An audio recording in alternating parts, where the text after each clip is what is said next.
नमस्कार साथियों। दिल्ली अधीनस्थ सेवा चयन बोर्ड DSSB के द्वारा प्राइमरी टीचर भर्ती का जो विज्ञापन है वो जारी कर दिया गया है।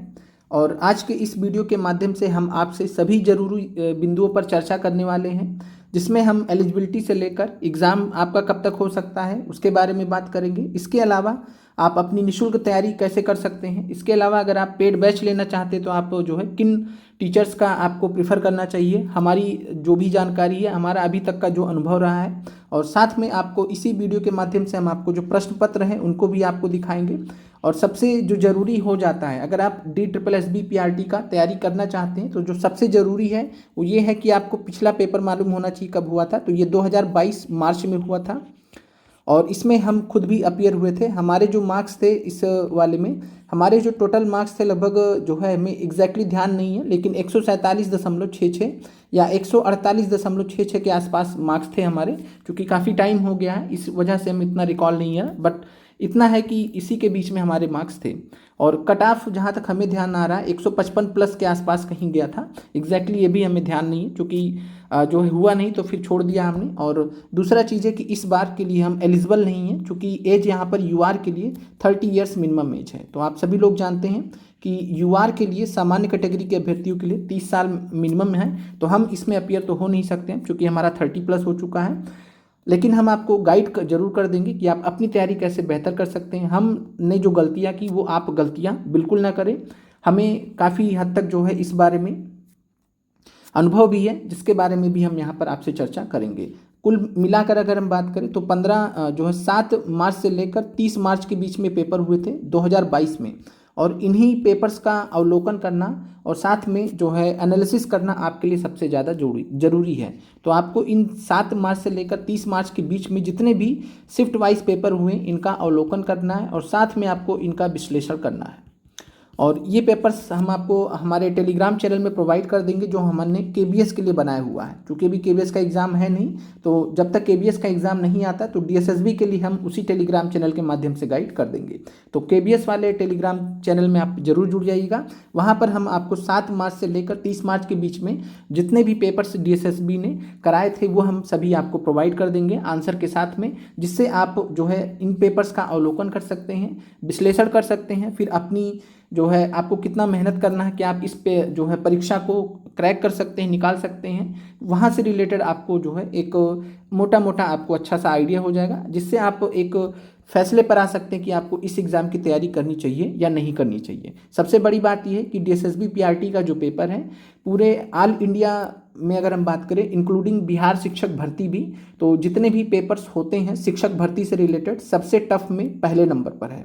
तो DSSB PRT का पेपर सबसे टफ माना जाता है। क्यों माना जाता है उसके बारे में भी आगे हम चर्चा करेंगे। इसके बाद हम दूसरे नंबर पर BPSC TRE को रखते हैं। जो PRT का पेपर होता है दूसरे नंबर पर हमारे हिसाब से इस पर रखते हैं। बाकी KBS का इसके बाद ही हम रखते हैं, उसके हमारे अपने अलग कारण हैं। अब हम आपसे कुछ जरूरी बिंदुओं पर चर्चा करते हैं, उसके बाद एक एक करके हम आप अंत तक पूरा वीडियो देख लीजिएगा, आपका ज़्यादातर जो भी डाउट्स है वो क्लियर हो जाएंगे। सबसे पहले हम योग्यता के बारे में बात करें तो योग्यता आपका जो है मिनिमम कम से कम आप 12th पास हो DLED के साथ में।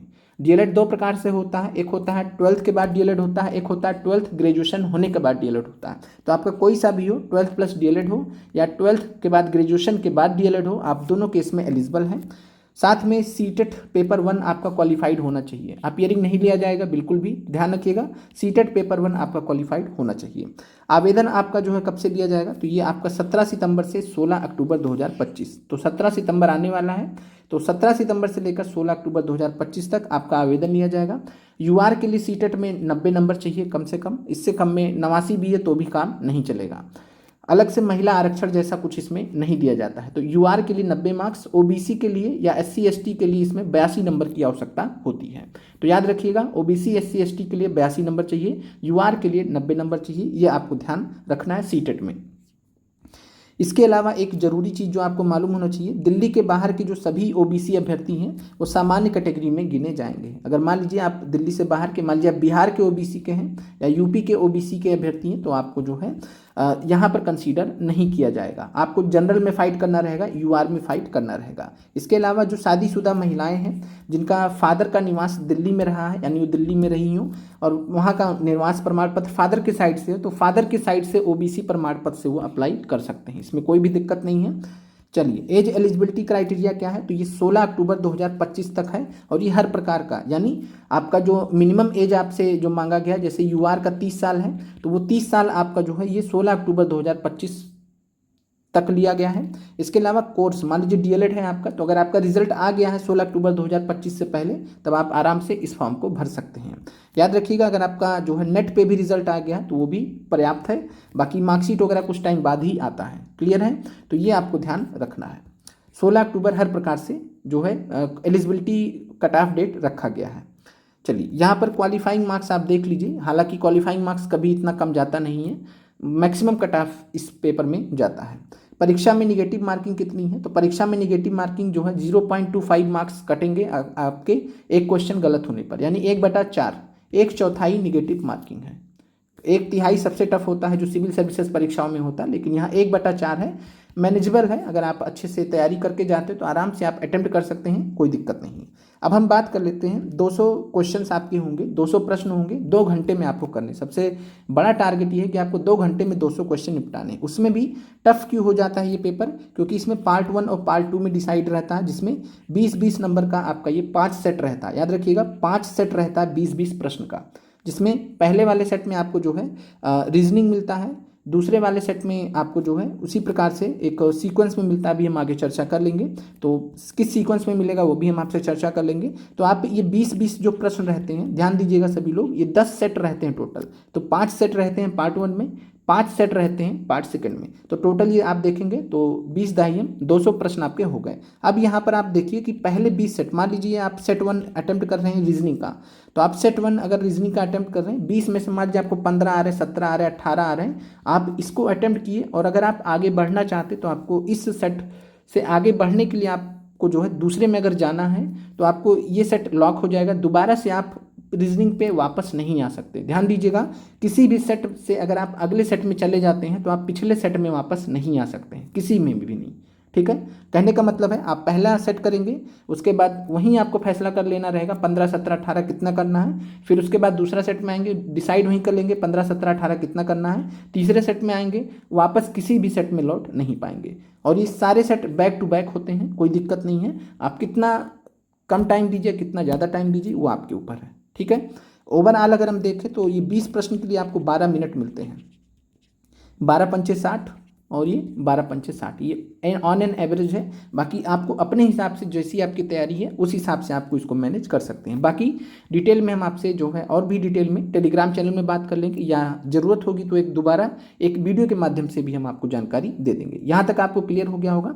अब आपके पास ये एडवर्टीजमेंट है, आप यहाँ पर देख सकते हैं, और इसमें आपका 2 एग्ज़ाम होता है। एक होता है डायरेक्टरेट ऑफ एजुकेशन का, DOE का, और दूसरा होता है NDMC का। तो 2 आपके यहाँ पर पेपर होंगे, एक DOE से रिलेटेड होगा, एक NDMC का होगा। ये अलग अलग दिन होगा, तो उस हिसाब से आप देख लीजिएगा। इसमें जो है डायरेक्टरेट ऑफ एजुकेशन, इसमें सीटों की संख्या थोड़ा ज़्यादा है रिलेटिवली, 434 UR के लिए हैं, बाकी और कैटेगरी वाले देख लीजिए।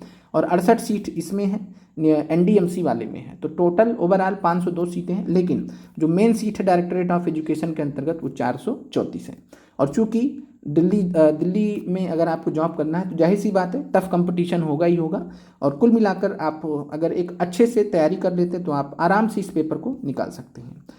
ये परीक्षा कब हो सकती है तो उसके बारे में भी आपको बता दें कि दिल्ली का DSSB का जो है लेटेस्ट कैलेंडर आ गया है एग्ज़ाम का, और उसमें जो है अक्टूबर नवंबर दिसंबर में 15 दिसंबर तक का दिया हुआ। एक बार हम देख लेते हैं नीचे करके, एक बार हम यहाँ पर आपको दिखा भी देते हैं कैलेंडर को। चलिए ये देख लीजिए, कैलेंडर यहाँ पर जो है बताया गया है 1 अक्टूबर से 15/12/2025। तो कुल मिलाकर 15 दिसंबर तक का कैलेंडर आ गया है, और इस कैलेंडर में कहीं भी DSSB PRT का नहीं मेंशन है। इसका मतलब है कि आप लकी हैं, आपको कम से कम मान के चलिए कि ये जो पेपर है, कम से कम जो हमारा अनुभव कहता है, हमने भी चूंकि दिया हुआ है, तो ये कम से कम आपका जो जाएगा, ये जाएगा फरवरी, कम से कम फरवरी में जाएगा। और आज से आपके पास टोटल 5 महीने हैं, पूरा अक्टूबर है, नवंबर है, दिसंबर है, जनवरी है, फरवरी। आप मान सकते हैं कि फरवरी में आपका एग्ज़ाम होगा, फरवरी 2026 में ये DSSB का आपका एग्ज़ाम होगा। उस हिसाब से आप अपनी तैयारी कर सकते हैं, यानी 150 दिन आपके पास हैं। आज से आप जोड़ लीजिए तो कुल मिलाकर जो है 150 दिन है, और 150 दिन में आप एक अच्छे से इस एग्ज़ाम की तैयारी कर सकते हैं। बहुत सारे अभ्यर्थी तो सालों से वेट करते हैं, हालांकि एज जो है कुछ भी रिलैक्सेशन जनरल कैटेगरी में नहीं दिया गया, जबकि देना चाहिए था, क्योंकि सिचुएशन ऐसा होता है कि इतना कम टाइम में, मतलब पेपर इतने सालों में एक बार होता है, 3-3 4-4 साल में एक बार होता है। 2021 में पिछला आया था, 2022 में एग्ज़ाम हुआ था, 2025 में आ रहा है, अब 2026 में होगा, यानी 4 साल के गैप पर पेपर हो रहा है। तो इनको देना चाहिए, लेकिन नहीं देते हैं तो क्या ही कर सकते हैं। बाकी आप देखना होगा, देख लीजिएगा, हमने शॉर्ट में चर्चा आपसे कर लिया है। चलिए अब हम यहाँ पर आपसे जो है पे स्केल का बात कर लेते हैं। तो 35,400 है, पे लेवल 6 में आता है, ग्रुप बी में आता है, और ये नॉन गेजेटेड में आता है। एज लिमिट यहाँ पर आपको मेंशन कर दिया है, 30 साल से ज़्यादा नहीं होना चाहिए यूआर के लिए। और ये सैलरी आपका जो बनता है लगभग 65,000 के आसपास ये सैलरी बनती है। तो सैलरी अच्छी खासी है, कोई दिक्कत नहीं है। अलग बात है कि दिल्ली का खर्चा भी अलग होता है, अलग लेवल पे होता है, लेकिन सैलरी इसकी बहुत अच्छी है, KBS के इक्विवेलेंट है। चलिए यहाँ पर अब हम बात कर लेते हैं, NDMC का भी अलग से दे दिया है, क्राइटेरिया लगभग सेम है, सैलरी भी सेम है, सब कुछ सेम है। हालांकि जो NDMC में सीटों की संख्या कम है तो उसमें कट ऑफ ज़्यादा जाता है। और चूंकि जो है दिल्ली यूटी है, और एक यूटी में आप कितना एक्सपेक्ट कर सकते हैं, अगर आप जनरल कैटेगरी के, तो अगर आपको 500 सीट मिल रहा है यूआर में, तो आप अपने आप को लकी समझिए कि आपको इन 500 सीटों में कम्पीट करने का मौका मिल रहा है। नहीं तो दिल्ली जैसे यूटी में मतलब ऐसा तो है नहीं कि 10-20 हज़ार सीटें आएंगी, ऐसा तो हो नहीं सकता है। तो छोटा सा दिल्ली है, तो इसलिए इतनी सीटें ही आती हैं, इससे ज़्यादा आप उम्मीद भी नहीं कर सकते हैं। चलिए, और एप्लीकेशन का जो पैसा वगैरह जो लगेगा 100 रुपये है, कोई बहुत ज़्यादा नहीं है, तो आराम से आप दे सकते हैं, भर सकते हैं, कोई दिक्कत नहीं है। अगर आपका मन होगा तो जाइएगा देने, मन होगा नहीं जाइएगा देने, लेकिन आप एक विकल्प के तौर पर फॉर्म जरूर भर दीजिए। कुछ दिन आप देख भी लीजिए, अगर आपको लगता है कि आप एडजस्ट कर सकते हैं, तैयारी कर सकते हैं, तो आप जो है इस पर स्विच कर सकते हैं। उसके लिए हम आपको प्रॉपर गाइड कर देंगे, वहाँ तक पहुँचा देंगे, जिससे आप फैसला कर सके। चलिए अब हम यहाँ पर बात करते हैं, 2 घंटे का आपका पेपर होगा, कंप्यूटर पर होगा। कहाँ पर होगा? तो कंप्यूटर पर होगा, ठीक है। कंप्यूटर पे बैठ के आपको प्रॉपरली ऑनलाइन टेस्ट देना होगा। DSSB का जो है ये पूरा जो है सर्वर रहेगा, सब कुछ रहेगा, ठीक है। और DSSB का सर्वर ऐसा होता है कि एक सेट से दूसरे सेट में जब आप जाएंगे वो लॉक हो जाएगा, आप दोबारा वापस नहीं आ सकते। दोबारा से दोहरा दे रहे हैं, 2 घंटे में आपको 200 क्वेश्चन निपटाने हैं। सेक्शन अब यहाँ पर देख लेते हैं, जो आपका स्टार्ट होता है, सबसे पहले आपका जनरल इंटेलिजेंस और रीजनिंग एबिलिटी, यानी रीजनिंग से रिलेटेड आपके 20 प्रश्न आएंगे, ठीक है। इन प्रश्नों को आप अटेम्प्ट कर लेंगे, जितना भी 10, 12, 14, 15, 18, 20 जितना भी करेंगे। इसके बाद आपको इसको भूल जाना होगा, ये लॉक हो जाएगा। फिर आपको जनरल अवेयरनेस पर आना रहेगा। जनरल अवेयरनेस मतलब जीके, तो जीके वाला जो सेक्शन है आपको उस पर आना रहेगा। जीके में करंट अफेयर्स भी रहेगा। देखना पड़ेगा, शायद 5 करंट अफेयर्स पूछा गया था, 5 या 10 जो भी है, एक बार हम देख लेंगे तो आपको अपडेट कर देंगे। तो जीके और करंट अफेयर्स जनरल अवेयरनेस में पूछा जाएगा, ठीक है। उसके बाद फिर आपका जो है मैथमेटिकल जो आपका रहता है वो आएगा। मैथ से रिलेटेड जो है, अरिथमेटिक से रिलेटेड और न्यूमेरिकल एबिलिटी से रिलेटेड इसमें जो है, यानी मैथमेटिकल रीजनिंग भी यहाँ पर आपको देखने को मिल सकता है। इससे रिलेटेड आपको 20 प्रश्न होंगे। उसके बाद आपका इंग्लिश लैंग्वेज और कंप्रीहेंशन से सवाल होगा, 20 प्रश्न होंगे। इसमें आपको कंप्रीहेंशन पैसेज भी सॉल्व करने को दिया जाएगा। फिर हिंदी लैंग्वेज और कंप्रीहेंशन है, इसमें भी आपको पैसेज सॉल्व करने को दिया जाएगा, ठीक है। अब ये आपका हो गया, क्लियर हो गया। ये आपका 5 सेट में डिवाइडेड है, ये पहले से बता दिया गया कि ये आपके 5 सब्जेक्ट हैं। कौन कौन से? रीजनिंग है, जीके है, बाकी आप कहिएगा तो हम अलग अलग भी चर्चा कर लेंगे कि कहाँ कहाँ से आपका ये सवाल पूछता है। अरिथमेटिक और न्यूमेरिकल एबिलिटी, इंग्लिश लैंग्वेज और कंप्रीहेंशन, हिंदी लैंग्वेज और कंप्रीहेंशन, ठीक है। अब हम यहाँ पर जो है बात कर लेते हैं जो दूसरा पार्ट है, ये तो पार्ट 1 हो गया। सेक्शन बी की अगर हम बात करें तो यहाँ पेडागोजी पूछा जाता है, और ये पेडागोजी जो बेस्ड होता है ये NIOS पे बेस्ड होता है। NIOS का जो पेडागोजी होता है उस पर बेस्ड होता है। इस पर अगर आप एक बार स्विच कर ले गए, पैटर्न को समझ गए, तो यकीन मानिए आप जो है इसमें बहुत अच्छा स्कोर कर सकते हैं। लेकिन जो टफ है, पेडागोजी से भी जो ज़्यादा टफ है वो ये वाला सेक्शन है, ठीक है। क्योंकि आपको स्टार्टिंग में सेक्शन करना होता है, क्योंकि एक बार जब आप जो है मान लीजिए 1 घंटा लगभग 40 मिनट 45 मिनट 50 मिनट जब बिता लेंगे तो ये लगभग सेक्शन आपका हो जाता है, जब आप एक अच्छे लय में होते हैं। लेकिन जब आप यहाँ पर पहुँचते हैं तो रिलेटिवली टाइम आपके पास एक हो जाता है। तो उस हिसाब से बाकी सबका अलग अलग एक्सपीरियंस रहा है इस एग्ज़ाम को लेकर। तो ये आप यहाँ पर भी आपका 5 सेगमेंट में जो है रहेगा, तो 6, 7, 8, 9, 10 20 क्वेश्चन रहेंगे। और ये NCT curriculum including teaching methodology required for the post. और कैसे क्वेश्चंस आएंगे वो हम आपसे अभी थोड़ी देर में डिस्कस कर लेंगे। एक पेपर ही डिस्कस करेंगे, सारे पेपर्स डिस्कस करने का ऑप्शन नहीं है। माइनस मार्किंग यहाँ पर देख लीजिए 0.25 यानी 1/4 निगेटिव मार्किंग होगा। कोई भी इसमें इंटरव्यू नहीं होता है, फिर से हम बता दे रहे हैं, कोई भी इंटरव्यू इसमें नहीं हो, डायरेक्ट एग्जाम दीजिए, क्वालिफाई कीजिए, निकल जाइए। लेकिन यहाँ पर एक दिक्कत है नॉर्मलाइजेशन का, क्योंकि बहुत सारे शिफ्ट में एग्जाम होगा तो ये आपका नॉर्मलाइजेशन यहाँ पर आपका तगड़ा होता है। अब नॉर्मलाइजेशन में किसी को फ़ायदा भी हो जाता है, किसी को नुकसान, जैसे कि हमें नुकसान हो गया था नॉर्मलाइजेशन में, हमें हमेशा ही नुकसान होता है, हमें KBS में भी नुकसान हो गया था, हमें DSSB में भी नुकसान हुआ था। चलिए अब हम आगे आपसे बात कर लेते हैं। यहाँ पर ये सब हम चर्चा कर चुके हैं, बाकी OBC का हमने आपको बता दिया है। और यहाँ पर आपको जो है इसमें ये भी बताया गया वेटिंग वगैरह का कुछ नहीं, एक बार रिजल्ट आ गया आगे जिसका हुआ हुआ, वेटिंग का कोई भी कॉन्सेप्ट यहाँ पर नहीं है, यानी सप्लीमेंट्री रिजल्ट वगैरह का कॉन्सेप्ट यहाँ पर नहीं है। और यहाँ पर मेंशन किया गया cut off date will be closing date of application 16/10/2025 for ascertaining the eligibility of candidates for extension of any benefits where applicable.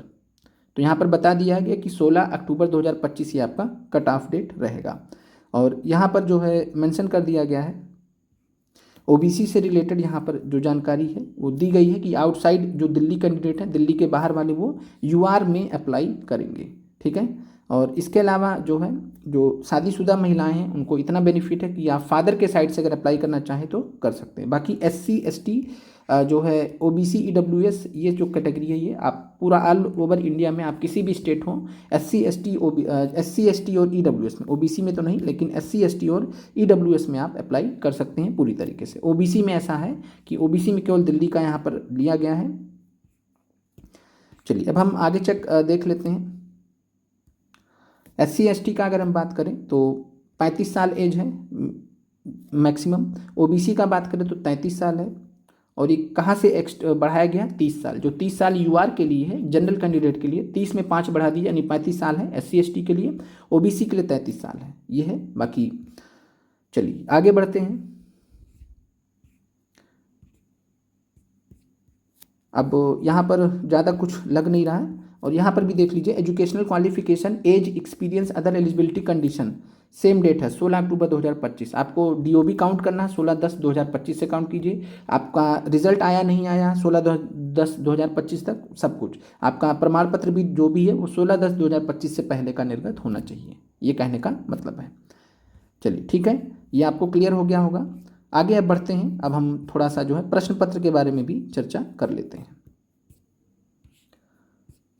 चलिए अब आपके सामने ये प्रश्न पत्र है, बाकी हम एनालिसिस तो नहीं करेंगे अभी जो है, लेकिन फिर भी आप एक बार पेपर देख लीजिए। ये आपके सामने पूरा पेपर है, एक एक करके हम जो है आपको थोड़ा सा दिखा देते हैं, ज़्यादा समय तो नहीं है इसके लिए भी।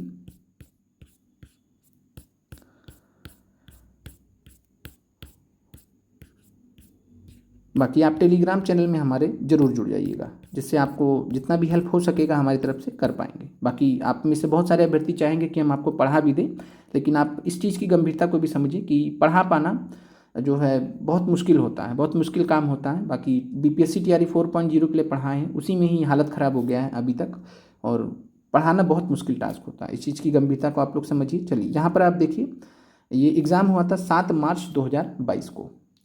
शिफ्ट में देख लीजिए 8:30 से 10:30, ऐसे कई शिफ्ट में पेपर हुआ है। तो आप इन सभी पेपर्स का अगर अच्छे से देख लेंगे, एक बार गो थ्रू हो लेंगे, तो आप डिसाइड कर सकते हैं कि आपको इसमें अपीयर होना चाहिए नहीं होना चाहिए। बाकी 500 सीटें बहुत हैं, अगर आप फाइट करना चाहेंगे आराम से। और आपको कम से कम 160 नंबर टारगेट करना होगा। UR के अभ्यर्थी हैं तो 160 नंबर, क्यों? क्योंकि इसमें नॉर्मलाइजेशन होता है। मान लीजिए आपके असल में 160 है या 150 है, आप घट के 140 हो गए, या हो सकता है आपके 150 आता है आपका 160 हो गया। कुल मिलाकर आप अगर 160 टारगेट करेंगे तो आप सेफ रहेंगे, निकल जाएंगे। चलिए अब यहाँ पे देखेंगे तो ये रीजनिंग के प्रश्न हैं वेन डायग्राम से। बाकी सारे पेपर अगर आप अच्छे से देख लेंगे तो आपको सारा सिलेबस भी मालूम हो जाएगा कि किस किस टॉपिक से आता है, ठीक है। जैसे ये स्टेटमेंट वाला प्रश्न है, ये वेन डायग्राम, यानी आप नोट भी कर सकते हैं कि वेन डायग्राम से सवाल है रीजनिंग में। और फिर स्टेटमेंट बेस्ड सवाल है, उसके बाद जो है टेबल मैट्रिक्स से सवाल है, उसके बाद जो है यहाँ डायरेक्शन से सवाल है, उसके बाद जो है चित्र वाला जो होता है, चित्र की जो रीजनिंग होती है उससे रिलेटेड सवाल है। फिर उसके बाद यहाँ पर जो है डेज से रिलेटेड यहाँ पर एक सवाल दिया गया है। फिर अगेन जो है वेन डायग्राम से सवाल है। तो इस तरीके से आप देख सकते हैं। स्टेटमेंट वाला है, कंक्लूजन वाला है, कंक्लूजन से सवाल है, पासा डाइस से रिलेटेड आपके सामने सवाल है, ठीक है, और अल्फ़ाबेटिकल रीजनिंग से रिलेटेड सामने सवाल है आपके। फिर उसके बाद अल्फ़ाबेटिकल रीजनिंग से रिलेटेड अगेन सवाल है, आसान सवाल है। उसके बाद जो है मेज वाला सवाल है, टेबल में कई लोग बैठे हैं अंदर बाहर किधर भी, इससे रिलेटेड आपके सामने सवाल है। चलिए आगे बढ़ते हैं। फिर उसके बाद जो है अगेन अल्फ़ाबेटिकल रीजनिंग से रिलेटेड सवाल है। फिर उसके बाद ये ऑड इवन वाला है, इसको आप आराम से मैनेज कर सकते हैं। फिर उसके बाद जो है ब्लड रिलेशन से रिलेटेड सवाल है ये। फिर उसके बाद जो है नंबर रीजनिंग से रिलेटेड सवाल है। ये आपके टॉपिक्स हैं, जो हम आपको नाम ले रहे हैं ये आपके टॉपिक्स हैं, आप चाहें तो नोट भी कर सकते हैं। फिर ये पैटर्न वाला सवाल है, इसमें कहीं आकृति दी गई होगी, इसमें दिखा नहीं रहा है, ठीक है, 17 नंबर में आकृति यहाँ पर दिखा नहीं है किसी वजह से। चलिए फिर है उसके बाद जो है ये आपका डायरेक्शन से दूसरा सवाल है। 2 सवाल डायरेक्शन से पूछे गए हैं, वेन डायग्राम से भी 2 सवाल पूछे गए हैं, नंबर रीजनिंग से भी ये दूसरा सवाल है। उसके बाद अल्फ़ाबेटिकल रीजनिंग से 3 से 4 सवाल अल्फ़ाबेटिकल रीजनिंग से। तो ये आपका क्लियर हो गया होगा। चलिए बाकी अलग से भी अगर आप कहेंगे तो हम चर्चा कर देंगे। अब आप जीके जीएस का सवाल देख लीजिए। मैंगनीज और यानी ज्योग्राफी से रिलेटेड है। फिर मेडाइवल हिस्ट्री से सवाल पूछा है, खिलजी वंश, दिल्ली सल्तनत, तो ये मध्यकालीन भारत इतिहास से सवाल है। फिर उसके बाद जो है ये इकोनॉमिक्स से रिलेटेड सवाल है, आप इसको छोड़ दीजिएगा, ज़्यादा बेहतर रहेगा, इसके पीछे मत जाइएगा। चलिए G20 यानी करंट अफेयर से रिलेटेड सवाल है। चलिए छत वर्षा जल संग्रह ढांचे का बनाना आवश्यक है, तो ये आपको रटा होगा, टीआरई में भी ये सवाल पूछा गया था। तो ये आपका एनसीईआरटी से रिलेटेड सवाल है ज्योग्राफी से। उसके बाद जो है शास्त्रीय नृत्य से रिलेटेड आपके सामने सवाल है। फिर भारतीय संविधान पॉलिटी से रिलेटेड सवाल है, तो इसका मतलब है यानी, और चूंकि दिल्ली का पेपर देने जा रहे हैं तो दिल्ली से रिलेटेड आपको ये सवाल देखने को जरूर मिलता है। चलिए फिर उसके बाद है एग्रीकल्चर से रिलेटेड सवाल है, तो ये सब आप जो है छोड़ भी सकते हैं, एग्रीकल्चर इकोनॉमी ये सब हुआ। बाकी आप हिस्ट्री पढ़ सकते हैं, जियोग्राफी पढ़ सकते हैं, पॉलिटी पढ़ सकते हैं। सबसे शक्तिशाली चोल शासक, तो ये एंशियंट हिस्ट्री से रिलेटेड सवाल आपका है। फिर उसके बाद जो है करंट अफेयर्स का अगेन सवाल है। विश्व तंबाकू निषेध दिवस, आपसे एक दिवस पूछ ही लेता है, तो वो हो गया। लेटराइट मृदा यानी आपका एनसीईआरटी से रिलेटेड आपका सवाल है। चलिए अब यहाँ पर अभी हम देख भी लेंगे कि करंट अफेयर्स का आपके सामने कितना सवाल है। बाकी अभी हम पेपर देख रहे हैं आपके सामने ही, अलग से हमारे पास भी समय नहीं होता, अभी वीडियो रिकॉर्ड करें तो आपके साथ हम देख रहे हैं। चलिए साइंस का सवाल देख लीजिए। परमाणुकता का कौन सा युग्म सही नहीं है? Nitrogen, sulphur. तो ये आपको हमने एनसीईआरटी में पढ़ा रखा, अगर आपको याद हो तो। चलिए आगा खान पैलेस भारत के किस राज्य में है? फिर उसके बाद है रसोई घर, और ये सब जो है जियोग्राफी से रिलेटेड सवाल हो गया आपका। फिर है कार्यपालिका शक्ति से संबंधित है, तो ये भी हमने आपको पॉलिटी में पढ़ा रखा है। एनसीईआरटी पॉलिटी से आपका सवाल आता है, 11th क्लास का एनसीईआरटी पॉलिटी पढ़ लीजिए, उसी से सब हो जाएगा। चलिए disposal system of the cell कौन कहलाता है? ठीक है, वेस्ट डिस्पोजल, यानी वेस्ट कहाँ पर डिस्पोज होता है और फिर एक समय आता है वो अपने आप को ही खा जाता है, तो ये लाइसोसोम होते हैं, जो सेल खुद के ही सेल को खा जाता है, तो ये लाइसोसोम, जिसको suicidal bag of the cell भी बोलते हैं। तो ये साइंस से रिलेटेड सवाल है। फिर ये शिव की स्थिति, कंदारिया महादेव टेम्पल, ये आपका हिस्ट्री से, एंशिएंट हिस्ट्री से रिलेटेड सवाल है, तगड़ा सवाल है। फिर उसके बाद खो खो में प्रत्येक टीम के खिलाड़ियों की संख्या कितनी होती है? तो थोड़ा रैंडम सवाल है, बाकी एक पुस्तक से यहाँ पर सवाल आपसे पूछा गया है। चलिए अब हम यहाँ पर गिन लेते हैं एक बार कि आपका रीजनिंग जो है करंट अफेयर से कितना सवाल पूछा गया है। थोड़ा सा आप जो है वेट कर लीजिए,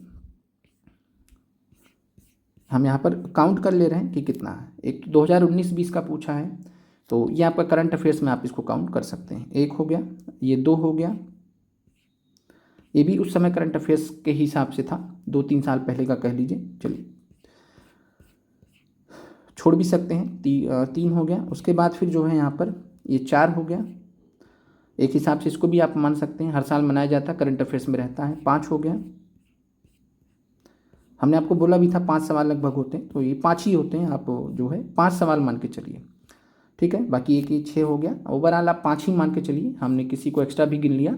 वो करंट मतलब स्टैटिक पार्ट भी था, जैसे तमिलनाडु वाला था, स्टैटिक पार्ट में भी आप एनसीईआरटी में पढ़ते हैं, तो आप 5 सवाल मान के चलिए, तो आपको 5 सवाल आपका ये करंट अफेयर से रिलेटेड रहेगा, ये आपको ध्यान रखना है। चलिए आगे बढ़ते हैं। फिर ये आप मैथमेटिकल रीजनिंग का सवाल देख लीजिए, यहाँ पर औसत से रिलेटेड सवाल है। उसके बाद जो है दूरी से, डिस्टेंस से रिलेटेड सवाल है। फिर उसके बाद यहाँ पर जो है रेशियो से, अनुपात से सवाल है आपका। फिर उसके बाद जो है ये विभाज्यता से सवाल है। चलिए, मूलधन ब्याज और ये सीआई और एसआई दोनों आपसे पूछा जाता है। तो सिंपल इंटरेस्ट और कंपाउंड इंटरेस्ट, एसआई और सीआई दोनों आपसे यहाँ पर सवाल पूछा जाता है। कितने दिनों में कार्य को पूरा कर सकता है, ये भी आपके सिलेबस में है। फिर उसके बाद जो है प्रतिशत से रिलेटेड सवाल है। ये आपका टॉपिक है जो आप खुद भी नोट कर सकते हैं कि इन टॉपिक से सवाल पूछा जा रहा है। ठीक है, मिश्र धातु का अनुपात जो पूछा जाता है उससे रिलेटेड सवाल है। चलिए, वर्ग का क्षेत्रफल से सवाल है आपका, तो परिमाप से रिलेटेड, और इसमें वर्ग से लेकर त्रिभुज से लेकर सब आपका पूछा जा सकता है। चलिए, फिर यहाँ पर आय से रिलेटेड पूछा है, प्रतिशत से रिलेटेड अगेन सवाल है। फिर उसके बाद जो है लाभ प्रतिशत, यहाँ पर प्रॉफिट लॉस से सवाल है। फिर यहाँ पर जो है यहाँ पर कुछ रिलेटेड सवाल पूछा गया है। फिर यहाँ पर जो है सबसे बड़ी संख्या है जो विभाज्यता से रिलेटेड आपके सामने सवाल है, जो बहुत बेसिक मैथ से होता है। चलिए, यहाँ पर खर्चा वर्चा हुआ उससे रिलेटेड यहाँ पर आपसे सवाल पूछा गया। रेलगाड़ी से रिलेटेड एक सवाल है आपका। फिर उसके बाद जो है यहाँ पर कुछ इसमें भी मिसिंग हो सकता है, पूरा प्रश्न हो सकता है। चलिए, औसत जनसंख्या, इससे रिलेटेड कुछ सवाल है। चित्र उत्र दिया था लेकिन चित्र यहाँ पर आपको नहीं दिख रहा है, वो आपको कंप्यूटर में ही दिखेगा, सब कुछ पीडीएफ में नहीं आ पाता है। चलिए, फिर है ठोस बेलन से रिलेटेड सवाल है, तो बेलन से रिलेटेड आपका यहाँ पर सवाल है। फिर जो है प्रतिशत अंक प्राप्त करता है, तो प्रतिशत से रिलेटेड सवाल है। देखा आपने, प्रतिशत से 2 से 3 सवाल है। उसके बाद संख्या का कितना प्रतिशत है, अगेन प्रतिशत से 4 सवाल लगभग। ठीक है, तो ये आपके टॉपिक्स हो गए, ये आप देख सकते हैं। अब इसके बाद इंग्लिश से रिलेटेड सवाल है, अच्छा खासा आता है। आप मतलब पढ़ना पड़ेगा, ऐसा नहीं कि हवा में हो जाएगा, अच्छे से मेहनत करके जाना पड़ेगा। जो बहुत सारे वर्ड्स होते हैं वो आपको मालूम होना चाहिए। जैसे टाइटुलर का मतलब होता है रियल, एक होता है, तो टाइटलर का यहाँ पर जो है अपोजिट पूछा है। टाइटलर का मतलब होता है, जैसे यहाँ पर अगर हम बात करें भारत के प्रेसिडेंट का, तो वो भारत के क्या है, टाइटलर हेड है। और भारत के जो प्रधानमंत्री वो डी फैक्टो हेड हैं। तो टाइटलर का जो मतलब डिफेक्टो मतलब होता है रियल, तो प्रधानमंत्री रियल होता है और प्रेसिडेंट जो है मतलब उस तरीके से, तो आप समझ सकते हैं। तो रियल का यहाँ पर मतलब अपोजिट पूछा, तो अपोजिट टाइटलर का क्या हो जाएगा, डिफेक्टो या रियल। तो इस तरीके से, तो इसलिए आसान बिल्कुल भी नहीं है आपके लिए। ठीक है, तो यहाँ पर आपको ग्रामर से रिलेटेड सवाल है, आप आराम से इसको देख लीजिएगा। फिर यहाँ पर हम देख ले रहे हैं, ये आपका 10 सवाल आया, 11 आया, 12, 13, 14, 15, शायद 5 सवाल आप में इसका कंप्रीहेंशन का होगा। चलिए ठीक है, 16 से 20 आपका कंप्रीहेंशन, यानी 5 सवाल आपका कंप्रीहेंशन पे है। अगर आपका कंप्रीहेंशन तगड़ा है तो आप 5 सवाल बना सकते हैं। ठीक है, चलिए आगे बढ़ते हैं। और ये सब क्वेश्चन पे आपको ये कंप्रीहेंशन दिखता रहेगा, जिससे आपको दिक्कत ना हो, बार बार पीछे ना जाना पड़े। चलिए आगे बढ़ते हैं। ये आपका जो है हिंदी का आ गया। हिंदी रिलेटिवली आसान रहता है, आप पढ़ के जाइएगा तो आराम से हो जाएगा। टॉपिक्स आप यहाँ पर नोट कर लीजिएगा खुद से भी देखकर। और इसमें भी वही कहानी है, 15 क्वेश्चन आपका जो है, ठीक है, 15 तक आपका रहेगा व्याकरण से रिलेटेड। फिर 5 क्वेश्चन आपका जो है आपका गद्यांश से। ठीक है, और आराम से अगर आप प्रैक्टिस करके जाएंगे तभी एग्ज़ाम निकाल सकते हैं। हमने प्रैक्टिस नहीं किया था, हम तैयार भी नहीं थे, अचानक से 2021 में फॉर्म भरा था, लगभग 1 साल बाद इसका एग्ज़ाम हुआ। अप्रैल में शायद फॉर्म भरा था 2021 में, 22 में अचानक से एग्ज़ाम डेट अनाउंस हो गया। दौड़े दौड़े भागे हम, घर पे शादी वगैरह का कार्यक्रम था, जो है एक जगह भाई का एक जगह बहन का, तो वहाँ पर हम बिज़ी थे। उसके बाद अचानक से आए, तो मतलब जो बहुत ज़्यादा समय था नहीं, फिर भी हमने प्रयास किया, अपना बेस्ट दिया। 147-48 नंबर है, लेकिन नौकरी पाने भर के लिए पर्याप्त नहीं था। और हमें जब एग्ज़ाम के दिन बैठे तब हमें मालूम चला कि एक सेट पूरा हो जाएगा, तो दूसरे सेट में जाने से पहले आपको ये सेट छोड़ देना पड़ेगा, भूल जाना पड़ेगा। वही इसलिए वहीं पर डिसाइड कर लीजिए आपको कितना इसमें करना है, कितना इसमें जाना है। अब हम यहाँ पर देख लेते हैं, मतलब इस पर बहुत ज़्यादा भी हम एनालिसिस नहीं कर लेंगे, आप इसको आप देख लीजिएगा। ये आपका पेडागोजी का सेक्शन है, 1 से लेकर यहाँ पर आपको जो है 20 सवाल देखने को मिलेंगे। फिर उसके बाद नया सेट स्टार्ट हो जाएगा, टॉपिक के हिसाब से, इस पर हम अलग से चर्चा कर लेंगे। ठीक है, तो ये आपका हो गया। फिर ये दूसरा सेट स्टार्ट हो गया 1 से 20। इस प्रकार से आपका 5 सेट में ओवरऑल ये पेपर रहता है। ठीक है, कमेंट कर दीजिएगा आपको वीडियो आज की कैसी लगी। बहुत लंबा वीडियो हो रहा है तो इसलिए हम इसको स्टॉप कर रहे हैं।